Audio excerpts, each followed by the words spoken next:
Watch Jeff Gianola and Mike Donahue weeknights on Coin 6 News at 11. Today on Face the Nation, an exclusive interview with Secretary of State Colin Powell. Washington is roiling in the after effects of former counterterrorism chief Richard Clarke's claim that the Bush administration was not sufficiently concerned with al-Qaeda in the days before 9/11. Is it true? Are all the Bush administration attacks on Clarke justified, or are they character assassination? And what is the state of the fight against terrorism today? These are the questions for Secretary of State Powell.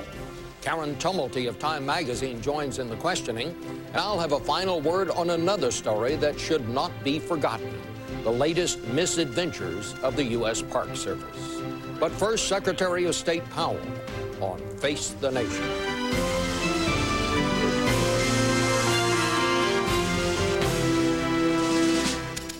Face the Nation with CBS News Chief Washington Correspondent Bob Schieffer. And now from CBS News in Washington, Bob Schieffer. And good morning again. With us in the studio, the Secretary of State. Thank you for coming, Mr. Powell. And joining in the questioning, Karen Tumulty of Time magazine. Mr. Secretary, as you well know, Washington has been consumed by these criticisms that have been leveled by Richard Clarke, who formerly headed the President's Anti-Terrorism Office, a veteran of 4 administrations. The criticism, it seems to me, comes down to this, that the administration was simply asleep at the switch in the months before 9/11, that it disregarded and misunderstood the rising threat of terrorism, which Clarke says he was trying to let them know about. Your own deputy, Rich Armitage, said the administration had not developed a military option to fight terrorism until just before 9/11. The CIA told this commission that's investigating that as the warning spiked in June and July, there appeared to be little sense of alarm in the White House. That sounds as if Clarke's criticisms have some credence. What's your response? Well, I disagree with his characterization. I've known Dick Clarke for many years, over 3 of those administrations, and he is a public servant who feels strongly about these issues. But when I looked at what he said before the commission this week, and when I looked through his book, and when I also looked at what he has said to the Congress in 2002 and the background press briefings he gave, there are inconsistencies and contradictions between what he is saying now and what he said then. For example, now he is saying that we did not devote sufficient attention and urgency to this problem. I was announced to be the Secretary of State on the 16th of December on a Saturday in Crawford, Texas. Just 4 days later, on the 20th of December, my very first briefing to get ready to become Secretary of State was from Mr. Clarke and all of the other counterterrorism experts at the CIA, the FBI, and in my own new Department of State. And we talked about terrorism. We talked about al-Qaeda. So this wasn't a lack of interest, certainly on my part, and I think all of my colleagues in the administration, Secretary Rumsfeld, Condi Rice, the President immediately started receiving, when he became President, daily briefings from the CIA director himself or one of his principal assistants. This was something President Clinton had not been doing. And as we went through the spring and summer and the threat level rose and we got more and more information suggesting something was afoot, we responded to that. I issued many warnings to our embassies, to our traveling public. The CIA did likewise. Mr. Rumsfeld made sure that our fleets were safe by moving them away from dangerous ports. We just didn't know that the threat was a domestic one, an internal one. Well, let me go back to what you said, that first briefing you had. Did he express a sense of urgency about this growing threat at that point? Because now he says he did and nobody was listening. What does he mean nobody was listening? I was sitting there listening to him, the CIA, Mr. Cofer Black, who's now counterterrorism effort at the State Department. I even brought the fellow who did it from the CIA over to the State Department to now do it for me. We were listening. We did respond. But did he say it was an urgent threat I that can't had to be remember dealt with immediately? It was a threat. We all knew it was a threat. We really didn't need just Dick Clarke to tell us that terrorism was a threat. The Cole had been blown up 3 months earlier. I became Secretary of State knowing that 2 of our embassies had been blown up in 1998. So it wasn't as if we weren't aware of this threat. Clarke certainly conveyed what he believed the threat was to us, and we listened to him. We took it into account. Within a few days of becoming National Security Advisor, Dr. Rice started to initiate actions within the National Security Council to deal with this.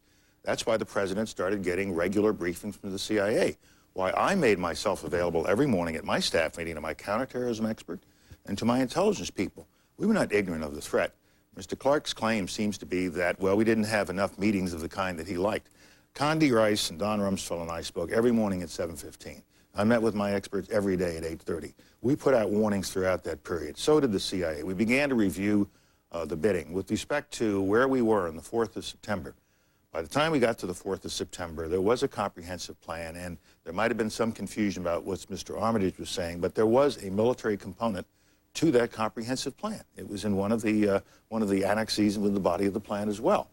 And so even while we were working on this plan, which was finally agreed to at this meeting on the 4th of September, it didn't mean we were doing nothing else in that 8-month period. We were doing a lot. Well, does this just mean what he is now alleging was simply not true? Well, what I'm saying is that if you look at everything that was going on, if you look at everything he has said, not just this week, and not just what he has put in his book, but what he said to Congress in 2002, what he said to the press over those periods of time after 9/11, he was essentially saying that the Bush administration was acting, was responding, was looking at this in a comprehensive way.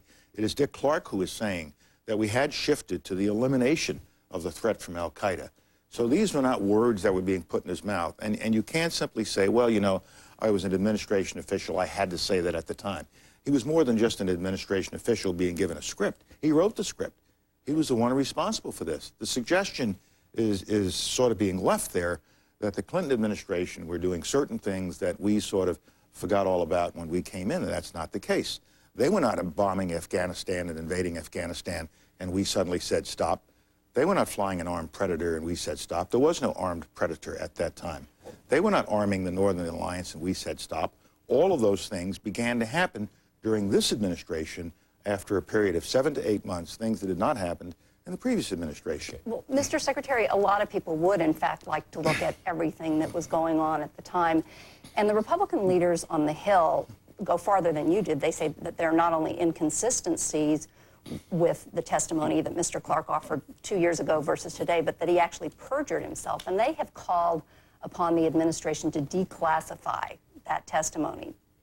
Mr. Clark said this morning that not only should his testimony be declassified in its entirety, but so should his memo of January 2001, all of his emails back and forth with Condoleezza Rice, and the final directive 7 days before September 11th as well. Do you think, this is the administration's call, do you think that all this should be laid on the table, made public, so that people can make up their own minds? I think we should put out as much as we possibly can. Now, I can't speak to a specific document and say declassify it because somebody classified it, and I don't have that authority, but I think that we should try to put out everything that we can. I think we should work with the Commission. The Commission has all of these documents, and if the Commission believes there's a particular need for something to be declassified, ask us to do it. So I think that the whole record should be out there. We should also take note of the fact that the Commission has interviewed 1,000 people. It has thousands of pages and thousands of hours of transcripts. It's not just Mr. Clark. It's all of us who have testified before the Commission.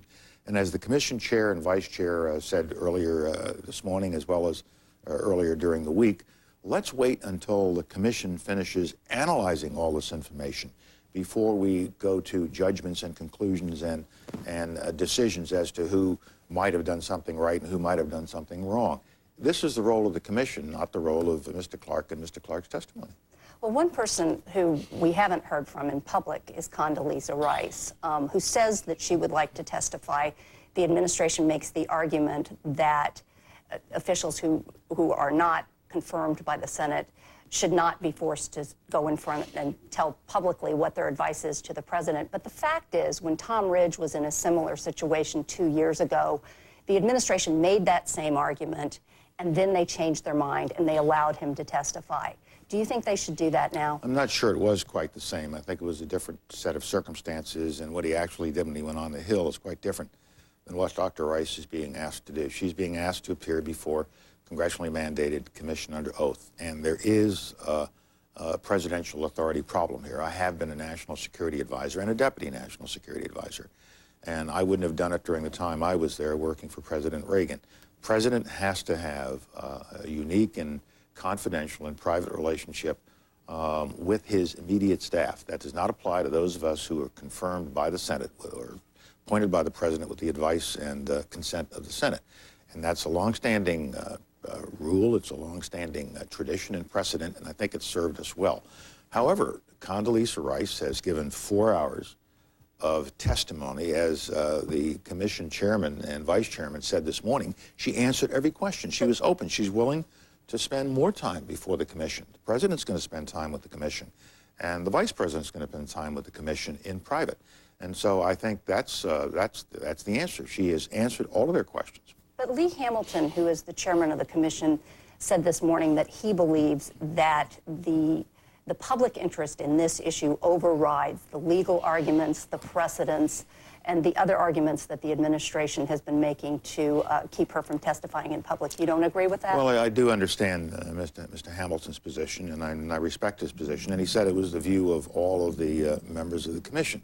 But the president has to preserve the office of the presidency, and not just his personal tenure in that office, but the prerogatives of the presidency. And the president's judgment right now, and the judgment of his legal advisors, is that this precedent should be kept. Mr. Secretary, may I just go back to what you were talking about, declassifying these documents? And I want to go through them one at a time here.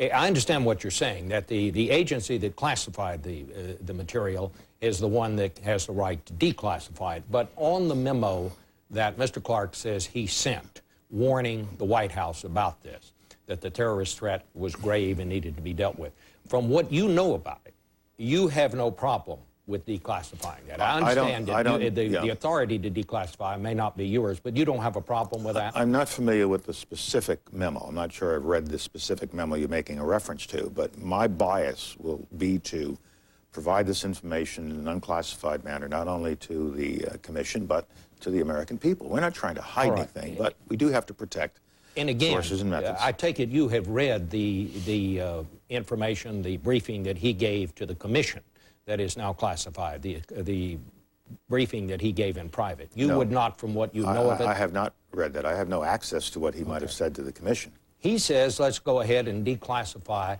the National Security Directive that the president issued. Would you have a problem with declassifying that? I personally would not, but this is something that has Again, to that's be not, you don't have the authority, but you don't have a problem. No, I can't speak to any specific document. My bias is, and my recommendation will be, put out everything we can, because the American people should be able to read it and see it, and not just those of us who have clearances or the commission. The vice president says that Condoleezza Rice is getting a bum rap on all of this. Do you agree with that? Yes, I think Dr. Rice is getting a bit of a bum rap. It's been set up as, I told her everything that we needed to do, and she ignored it all. That's not accurate.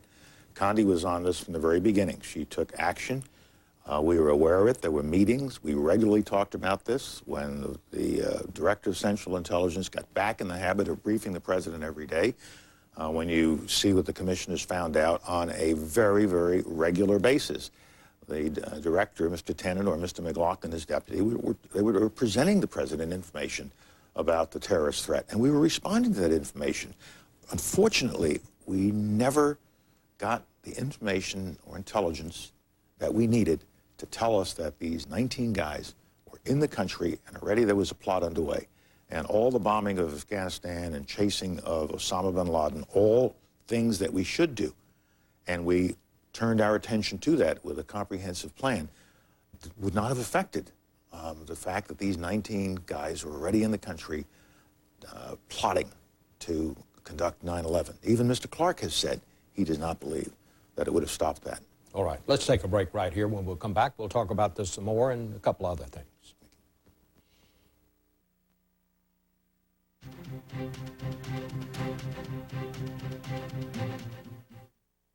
This portion of Face the Nation is sponsored by Cialis. Ask your doctor if a free sample of Cialis is right for you. If a relaxing moment turns into the right moment, will you be ready? Introducing Cialis, the first tablet for erectile dysfunction that gives you up to 36 hours to choose the moment that's right for you and your partner. New Cialis goes to work fast and can work for up to 36 hours. Cialis is not for everyone. If you take nitrates for chest pain or certain alpha blockers for prostate problems or high blood pressure, do not take Cialis. Such combinations could cause a sudden unsafe drop in blood pressure. Don't drink alcohol in excess with Cialis. The most common side effects were headache, upset stomach, delayed backache, or muscle ache. Erections lasting longer than 4 hours, though rare, require immediate medical help. Discuss your health status with your doctor to ensure Cialis is right for you and you are healthy enough for sexual activity. Ask your doctor if a free sample of prescription Cialis is right for you. 36-hour Cialis. When the moment is right, will you be ready? Back with the Secretary of State. Mr. Secretary, a group called the Center for American Progress has posed this question. If, as the administration claims, the White House did make terrorism a priority, why did Vice President Cheney wait 5 months to establish a terrorism task force, which then never met? We were working the problem all along.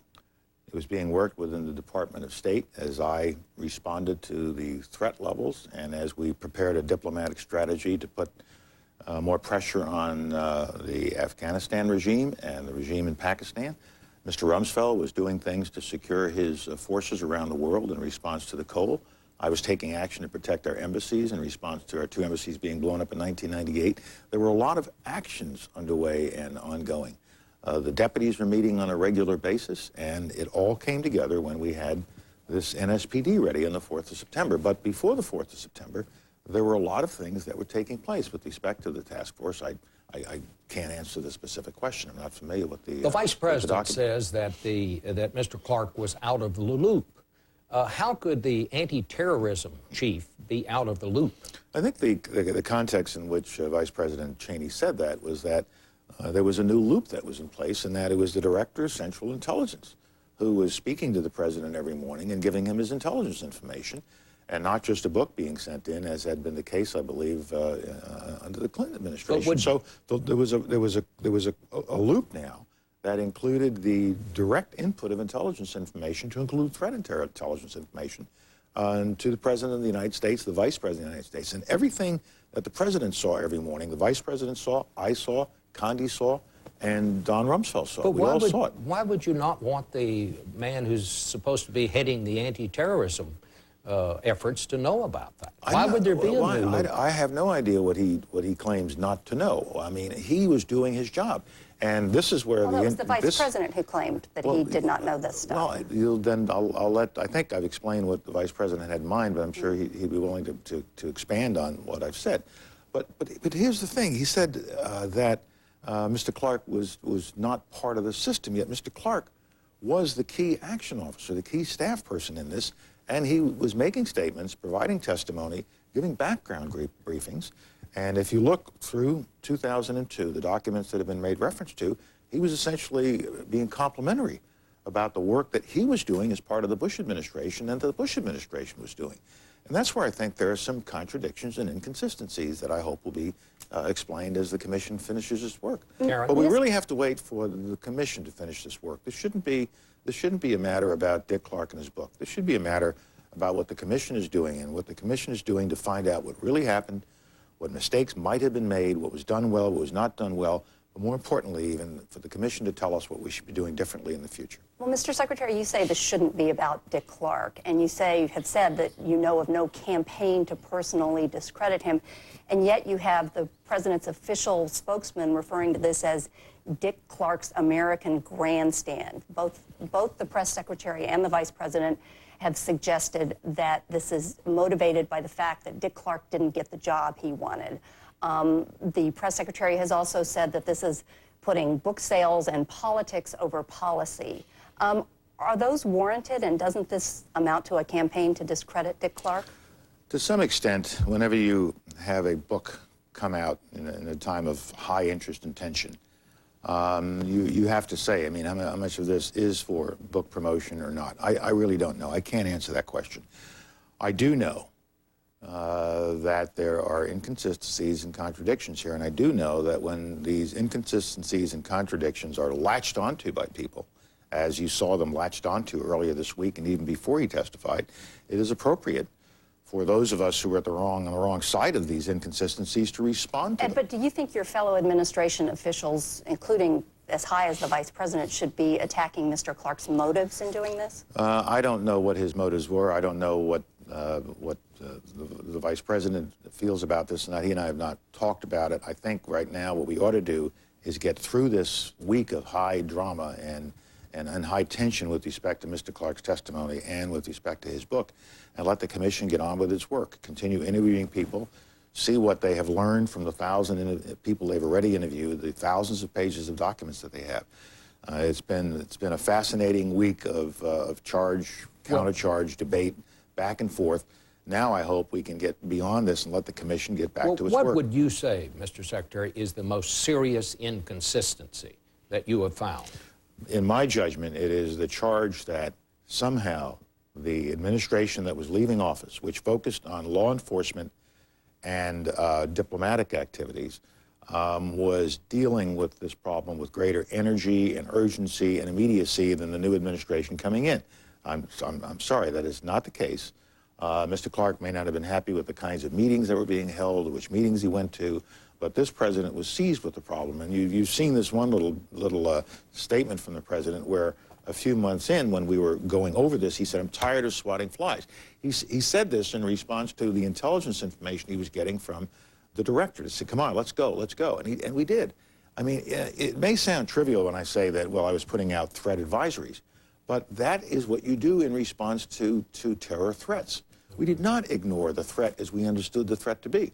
And we understood that threat during the spring and summer of 2001 to be principally an externally directed threat against our traveling public, against our facilities overseas, against our ships at sea or in port, and that's what we were responding to. Let me ask you, there's a report this morning that Paul Wolfowitz, the Deputy Secretary of Defense, is being considered as the first ambassador to Iraq. Would that be a good appointment? I'm not going to discuss appointments of that nature.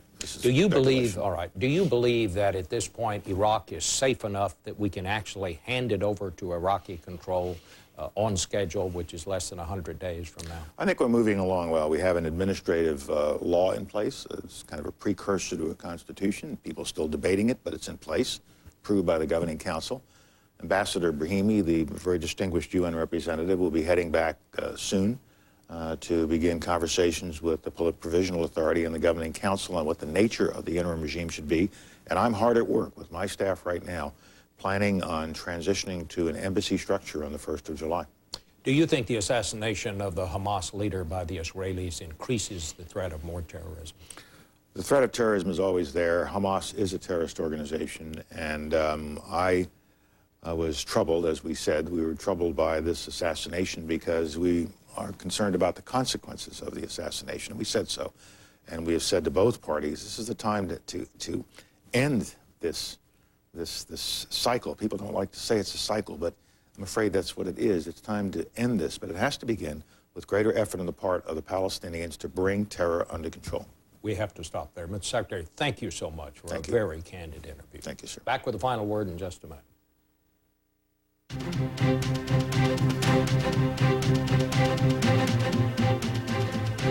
Face the Nation continues and is always on CBSNews.com. Brought to you in part by Walmart, where you can find everything you and your family need at everyday low prices. Walmart, always low prices, always. So how is Medicare changing? It's the same Medicare you've always counted on, plus more benefits, like prescription drug coverage. Can I keep my Medicare just how it is? Yes, you can always keep your same Medicare coverage. Will I save on my medicines? You can save with Medicare drug discount cards this June and save more with prescription drug coverage in 2006. So, my Medicare isn't different, it's just more. Right. And you can learn more. Call 1-800-MEDICARE. You see a patient coping with arthritis.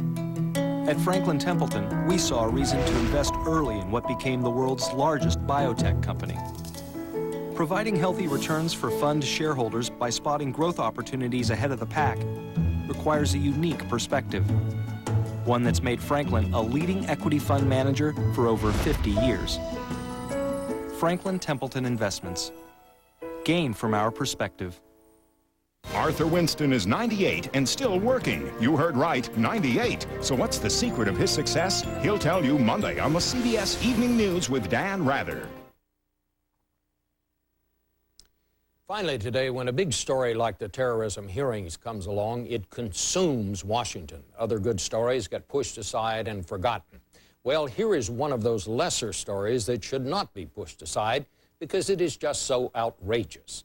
The U.S. Park Service, the agency that guards our national monuments and takes care of our national parks, has come up with an idea to save money. The agency brass asked park superintendents to draft plans to close the parks on national holidays. Yes, you heard right. Close the parks on days when people are off work and have an opportunity to use them. But that's just the stupid part. Here's the outrageous part. It turns out that one reason the Park Service is short of money is that Park Service officials have been doing a lot of traveling. They spent $44 million on official travel at home and abroad just last year. And that includes stops in such exotic locales as China, South America, France, and Italy. Park Director Fran Maniela was whole before Congressman Charles Taylor and Norm Dick's House Committee last week in order to cut the travel and keep the parks open. She promised to comply. From now on, she said, no more overseas trips. Well, that is a start, but it is just the latest chapter in a tale of Park Service mismanagement in which multi-million-dollar projects have been launched without congressional approval and authorization, and the Park Service police chief was fired for revealing she didn't have enough police officers to guard the national monuments. So I have another travel tip. Give the Park Service brass their walking papers. They shouldn't be out of work long. They can hire out as clowns. Well, that's it for us. And don't forget to watch 60 Minutes tonight when correspondent Ed Bradley interviews National Security Advisor Condoleezza Rice. We'll see you next week right here on Face the Nation.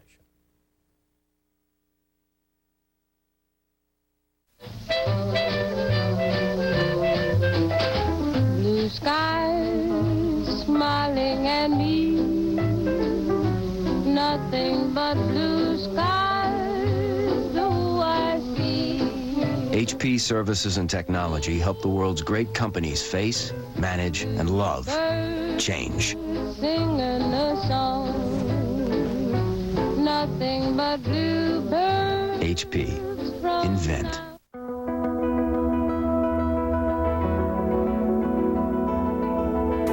The great ones elevate their performance.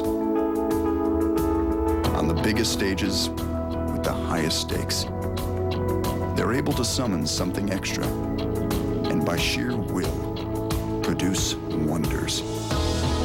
As a global energy leader, expect big things from ConocoPhillips, and watch our performance elevate. This portion of Face the Nation was sponsored by ConocoPhillips. Where others see obstacles, we see a chance to elevate. This broadcast was produced by CBS News, which is solely responsible for the selection of today's guests and topics. It originated in Washington, D.C.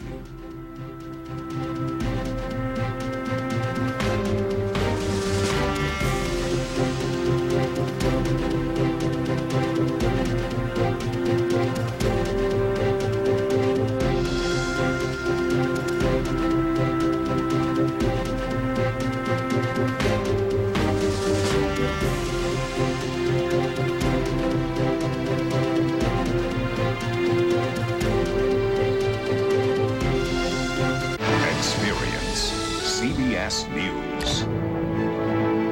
This week, they're conniving, cunning, and backstabbing. They're the Survivor All-Stars, and the next cast-off reveals what the cameras didn't show and takes your phone calls, too. More people are watching The Early Show. Gary Oldman, Jacqueline Bissett, Jeremy Sisto, Jesus.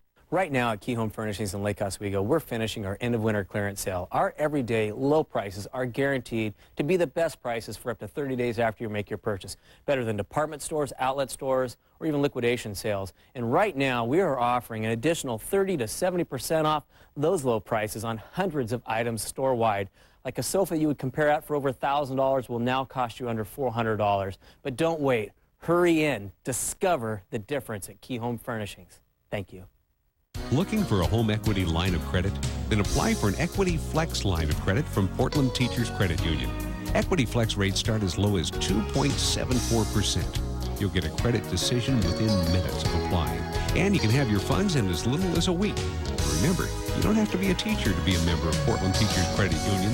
For more details, visit their website at www.ptcu.com. Portland Teachers Credit Union. Real people, real value. Got an after-hours dental emergency? Call Portland Dental Emergency Clinic. Open 7 to midnight, 7 days a week. Portland's dental emergency specialists. Watch Jeff Gianola and Julie Emery weeknights on KOIN 6 News at 5 and 6.